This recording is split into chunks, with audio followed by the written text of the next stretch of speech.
Sir, நண்பர் ஒருத்தர் phone பண்ணி,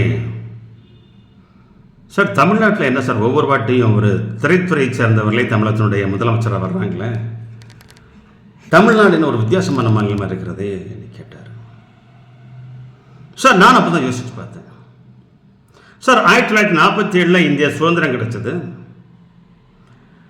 1947 முதல் பெருந்தலைவர் காமராஜர், திரு ராஜகோபாலாச்சாரியார், திரு பக்தவச்சலம், அந்த 47, 57, 67 அந்த 20 ஆண்டுகள் அவர்கள் ஆட்சி செய்தார்கள். அதன் பிறகுதான் தமிழகத்தில் ஒரு அந்த திரைத்துறையை சேர்ந்தவர்கள் உள்ளுக்கு வருகிறார்கள்.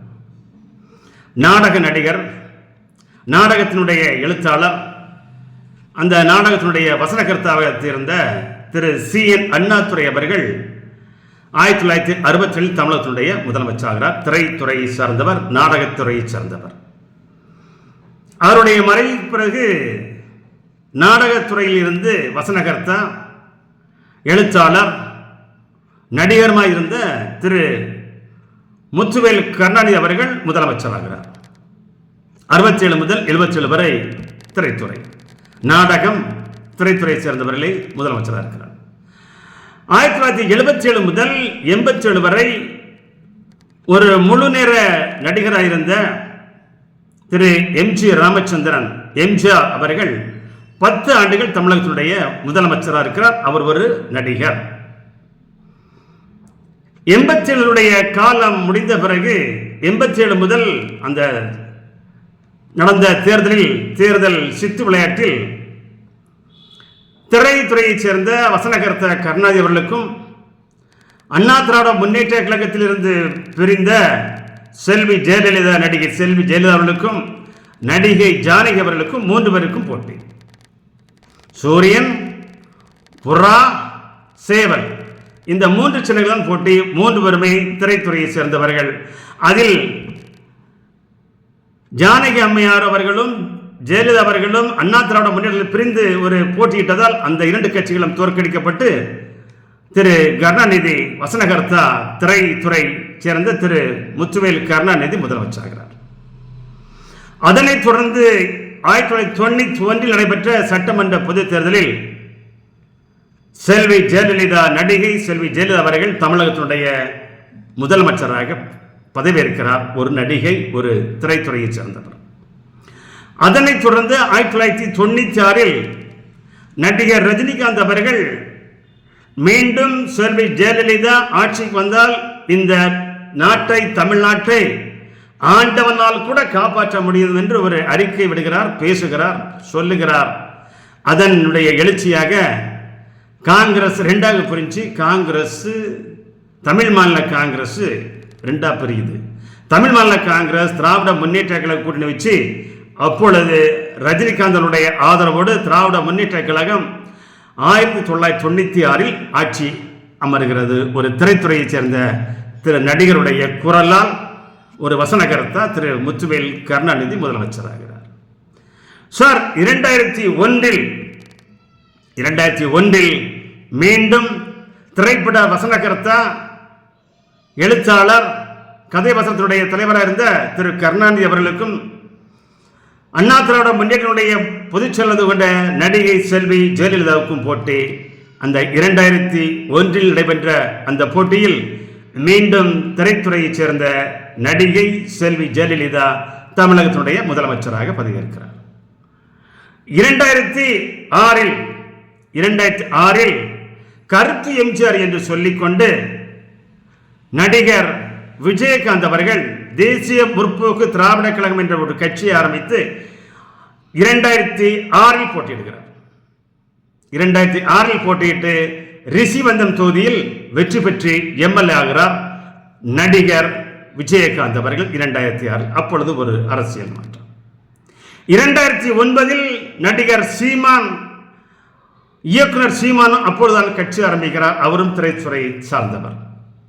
அதனைத் தொடர்ந்து 2011 நடிகர் விஜயகாந்த் அவர்களை கூட்டணிக்கு அழைக்க வேண்டும் என்று திராவிட முன்னேற்ற கழகத்துடைய தலைவர் கருணாநிதி அவர்களும், அனைத்து இந்திய அண்ணா திராவிட முன்னேற்ற கழகத்துடைய பொதுச் செயலாளர் செல்வி ஜெயலலிதா அவர்களும் திரு விஜயகாந்த் அவர்களுக்கு வலை வீசுகிறார்கள்.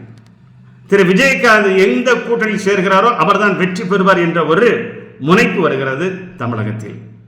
அப்பொழுது கலைஞர் கருணாநிதி சொல்கிறார், பழம் நழுவி பாலில் வலுவென்று திரு விஜயகாந்தை வர்ணிக்கிறார். ஆனால் விஜயகாந்த் அவர்கள் செல்வி ஜெயலலிதாவோடு கூட்டணி வைத்து செல்வி ஜெயலலிதா நடிகை செல்வி ஜெயலலிதா அவர்களும் நடிகர் விஜயகாந்த் அவர்களும் கூட்டணி வைத்து 2011 மிகப்பெரிய வெற்றி பெறுகிறார். செல்வி ஜெயலலிதா அவர்கள் முதலமைச்சராக பதவியேற்கிறார். எதிர்க்கட்சி தலைவராக நடிகர் விஜயகாந்த் வருகிறார். நடிகை செல்வி ஜெயலலிதா முதலமைச்சர், நடிகர் சங்கத்தினுடைய தலைவர் திரு விஜயகாந்த் அவர்கள் தமிழகத்தினுடைய எதிர்க்கட்சி தலைவராகிறார் 2011. அதே கதையை பாருங்கள். 2016 திரு விஜயகாந்த் அவர்கள் தன்னுடைய தலைமையில் ஒரு புதிய கூட்டணியை அமைக்கிறார், மக்கள் நல கூட்டணி. அதற்கு தலைவர் நடிகர் விஜயகாந்த், அவனுடைய கூட்டணி சேர்க்கின்றார் வைகோ, திருமாவளவன், கம்யூனிஸ்ட் போன்ற கட்சிகள் எல்லாம் இணைந்து மக்கள் நல கூட்டணி அமைத்து திரு விஜயகாந்த் தலைமையில் கூட்டணி அமைத்து விஜயகாந்த் அவர்களை முதலமைச்சராக இந்த கூட்டணி எல்லாம் தேர்தல் பிரச்சாரம் செய்கிறார்கள். அங்கு செல்வி ஜெயலலிதா அவர்களுக்கும் நடிகர் விஜயகாந்த் அவர்களுக்கும் போட்டி. அதில் நடிகை செல்வி ஜெயலலிதா அவர்கள் 2016 முதலமைச்சராகிறார். அப்பொழுதும் திரைத்துறையைச் சேர்ந்த செல்வி ஜெயலலிதா முதலமைச்சராகிறார். அதனைத் தொடர்ந்து 2021 பாருங்கள். அப்பொழுது திரு முத்துவேல் கருணாநிதி ஸ்டாலின், திரு எடப்பாடி பழனிசாமி, அண்ணா திராவிட முன்னேற்ற கழகம் புதிதாக ஒரு கட்சியை ஆரம்பிக்கிறார். உலக நாயகன் கமலஹாசன் மக்கள் நீதி மையம். அந்த மக்கள் நீதி மையம் போட்டியிடுகிறது. 234 போட்டியிட்டு அப்பொழுது ஆட்சிக்கு வர இருந்த அண்ணா திராவிட முன்னேற்ற கழகம் தோற்கடிக்கப்பட்டு திராவிட முன்னேற்ற கழகம் வருகிறது. அப்பொழுது நடந்த அந்த தேர்தல் கலவரத்தில் திரு கமலஹாசன் புகுந்து அந்த வெற்றி வாய்ப்பினை, அந்த அரசியல் மாற்றத்தை ஏற்படுத்துகிறார். திரு கமலஹாசன் அவர்களுடைய மக்கள் நீதி மையம் கட்சியால் 2021 நடந்த சமாச்சாரம். அதனைத் தொடர்ந்து பாருங்கள் 2026 இப்பொழுது அந்த திராவிட முன்னேற்ற கழகமும் உடைய நடிகரும் வீட்டுக்கு அனுப்பப்படுகிறார். திரு ஸ்டாலின் அவர்கள், திரு உதயநிதி அவர்கள் தோற்கடிக்கப்படுகிறார்கள். கட்சி தோற்கடிக்கப்படுகிறது. நடிக்காமல் இருந்த திரு நடிகர்களால் உருவாக்கப்பட்ட அண்ணா திராவிட முன்னேற்ற பொதுச் செயலர் திரு எடப்பாடி பழனிசாமி தோற்கடிக்கப்படுகிறார். புதிதாக 2 ஆண்டுகளில் கட்சி ஆரம்பித்த தமிழக வெற்றிக்கழகத்தினுடைய தலைவர் திரு சி ஜோசப் விஜய் அவர்கள் தமிழகத்தினுடைய முதலமைச்சராகிறார். நடிகர் திரைத்துறையைச் சேர்ந்த திரு சி ஜோசப் விஜய் அவர்கள் தமிழகத்தினுடைய முதலமைச்சராக வருகிறார். ஒருவேளை அந்த 2021 முதல் 2026 வரை அண்ணா திராவிட முன்னேற்ற கழகத்தினுடைய பொதுச் செயலர் இருந்து கொண்டிருக்கின்ற திரு எடப்பாடி பழனிசாமி அவர்கள் திரைப்படத்தில் நடிகராகவோ அல்லது வில்லனாகவோ அல்லது நாடகங்களிலோ அல்லது சினி திரையிலேயோ அல்லது சீரியல்லையோ தொலைக்காட்சி சீரியல்லையோ நடிகராக நடித்திருந்தால் வெற்றி பெற்றிருப்பாரோ என்ற ஒரு ஐயம் கூட வந்திருக்கிறது. ஏனென்றால் இந்த தமிழக மக்கள் நடிகர்களை பின்னாடி சென்று கொண்டிருக்கிறது. ஒரு நடிகர் தான் தமிழகத்தை ஆள வேண்டுமா என்பது எழுதப்படாத சட்டமாகவே கடந்த 59-60 ஆண்டுகளாக இருந்து கொண்டிருக்கிறது. மக்கள் தீர்ப்பு, மகேசன் தீர்ப்பு என்றால் மக்களுடைய தீர்ப்பும் மகேசன் தீர்ப்பும் ஒரு திரைத்துறையை சேர்ந்தவர்கள் தமிழகத்தினுடைய முதலமைச்சராக வர வேண்டும் என்ற நியாதி இருக்கிறதா? வரலாறு இருக்கிறதா? அதுதான் மக்கள் தீர்ப்பா, மகேசன் தீர்ப்பா? சார், இப்படியே போன என்ன பாருங்க. 2031 ஒருவேளை நடிகர் அஜித்குமார் கட்சி ஆரம்பித்தால் என்ன ஆகுவது? 2031 நடிகர் அஜித்குமார் கட்சி ஆரம்பித்த ஆட்சிக்கு வருவாரா, வரமாட்டாரா தெரியாது. வாய்ப்புகள் இருக்கா இல்லையா? இருக்கு.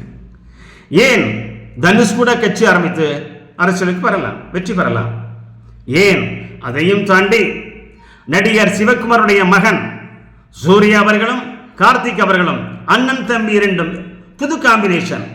ஒரே குடும்பத்திலிருந்து அண்ணனும் தம்பியும், அண்ணன் சூர்யா அவர்களும் தம்பி கார்த்தி அவர்களும் 2 பேரும் இணைந்து ஒரு கட்சியை ஆரம்பித்து 2031 அரசியலில் புகுந்து ஆட்சி அமைக்க முடியுமா என்றால் முடியும். தமிழக மக்களுடைய எண்ணோட்டம், தமிழுடைய மக்களுடைய கருத்தோட்டம் அதை நோக்கி சென்று கொண்டிருக்கிறது.